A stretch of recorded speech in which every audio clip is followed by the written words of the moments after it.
Section 110.3b of the National Electrical Code, or NEC, states that listed or labeled equipment shall be installed and used in accordance with any instructions included in a listing or labeling.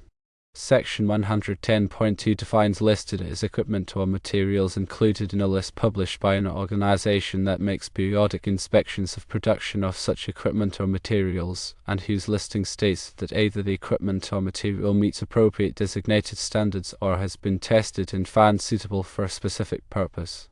UL 508 is the standard for industrial control equipment.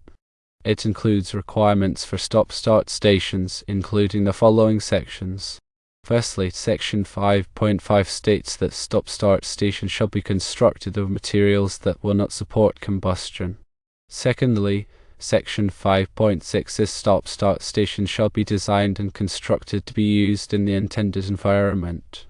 Thirdly, Section 5.7 states stop-start station shall have a means to prevent accidental operation. And fourthly, Section 5.8 requires stop-start stations to be marked with the manufacturer's name, catalog number, and voltage rating. If the stop-start station and the box are both UL listed and they are installed in accordance with the instructions in the listing, then the installation is in compliance with the NEC. The key takeaway is adhering to the manufacturer's instructions and ensuring that all components are appropriately listed for their intended use.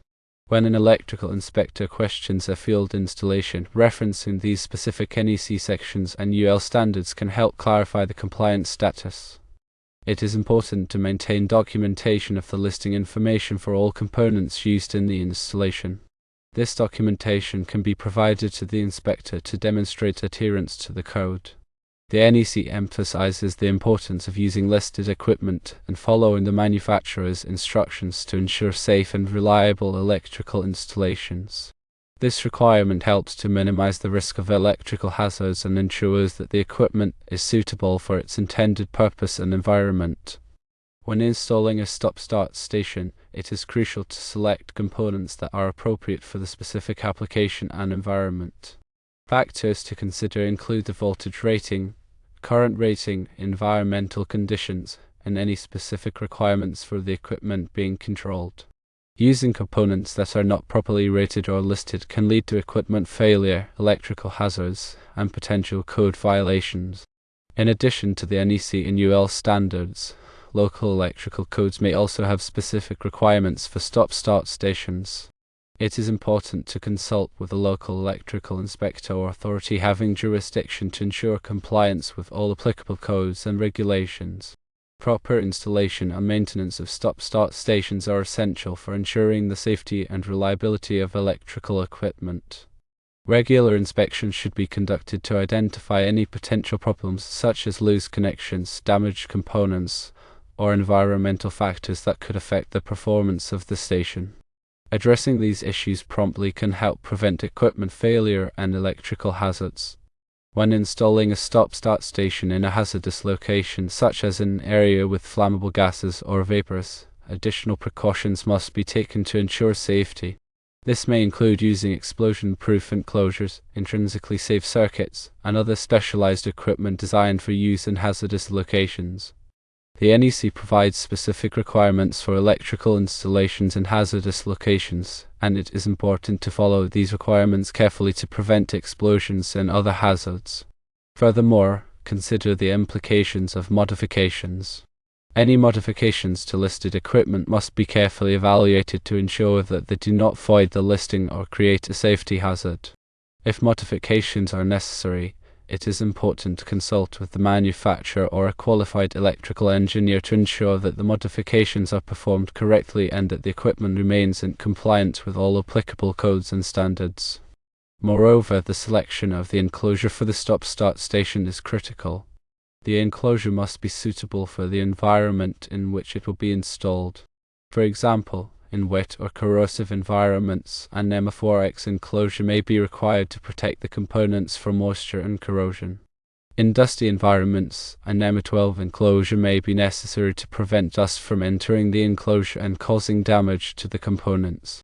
The size of the enclosure must also be adequate to accommodate all of the components and wiring. Overcrowding the enclosure can make it difficult to install and maintain the equipment, and it can also lead to overheating and other problems. Wire bending space within the enclosure must adhere to NEC requirements.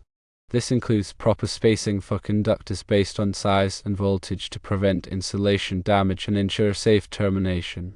Ensuring adequate wire bending space is critical for maintaining the integrity and safety of the electrical connections. Conductor selection is also important. The conductors used to wire the stop-start station must be sized appropriately for the load they will be carrying. The conductors must also be insulated properly to prevent electrical shorts and other hazards. The NEC provides tables that specify the minimum conductor size for various ampacities and insulation types. When selecting conductors, it is important to consider the ambient temperature and the number of conductors in a raceway or cable. The ampacity of a conductor must be derated if it is installed in a high ambient temperature or if it is bundled with other conductors. Proper grounding is essential for all electrical equipment, including stop-start stations. Grounding provides a path for fault current to flow back to the source, which helps to protect against electrical shock and equipment damage. The grounding conductor must be sized appropriately for the circuit it is serving, and it must be connected to a suitable grounding electrode system. The NEC provides detailed requirements for grounding electrical systems, and it is important to follow these requirements carefully. Overcurrent protection is another critical safety feature for electrical equipment. Overcurrent protection devices, such as circuit breakers and fuses, are designed to protect against overloads and short circuits. These devices must be sized appropriately for the circuit they are protecting, and they must be installed in a readily accessible location. The NEC provides requirements for overcurrent protection, and it is important to follow these requirements to ensure the safety of the electrical system. Furthermore, consider the control circuit voltage. The control circuit voltage for the stop-start station should be selected based on the application and the available power supply. Common control circuit voltages include 24 volts alternating current, 120 volts alternating current, and 24 volts direct current.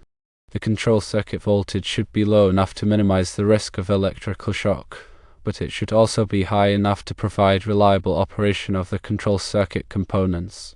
Additionally, the use of proper wiring methods is crucial for safe and compliant installation. All wiring must be installed in accordance with the NEC and any applicable local codes. Wiring methods include conduit cable tray and direct burial cable. The wiring method selected must be appropriate for the environment and the application. All wiring must be properly supported and secured to prevent damage and ensure that it remains in place over time.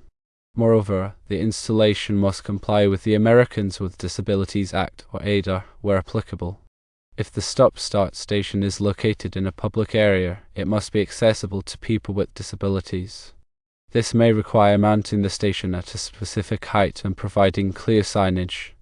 The ADA provides detailed requirements for accessibility, and it is important to follow these requirements carefully to ensure that the installation is compliant. Proper labeling and identification of all components and wiring is essential for safety and maintenance. All components should be labeled with their function and voltage rating. All wiring should be identified with its circuit number and destination. Proper labeling makes it easier to troubleshoot problems and perform maintenance safely. The NEC provides requirements for labeling electrical equipment, and it is important to follow these requirements carefully. Routine maintenance and inspection are crucial for ensuring the long-term reliability and safety of the stop-start station. Regular inspections should be conducted to identify any potential problems such as loose connections, damaged components, or environmental factors that could affect the performance of the station. Any problem should be addressed promptly to prevent equipment failure and electrical hazards. Maintenance should be performed by qualified personnel who are familiar with the equipment and the applicable safety procedures. In summary, compliance with the NEC and UL standards is essential for safe and reliable stop-start station installation. Following the manufacturer's instructions, using listed equipment, and adhering to all applicable codes and regulations will help to minimize the risk of electrical hazards and ensure that the equipment is suitable for its intended purpose and environment. Remember to consult with a qualified electrical inspector or engineer if you have any questions or concerns about the installation. And finally, documentation is key to ensuring code compliance. Keep records of all inspections, maintenance, and repairs performed on the stop-start station. This documentation can be used to demonstrate compliance with the NEC and other applicable codes and standards. In addition, maintaining accurate documentation can help to identify potential problems early and prevent equipment failure.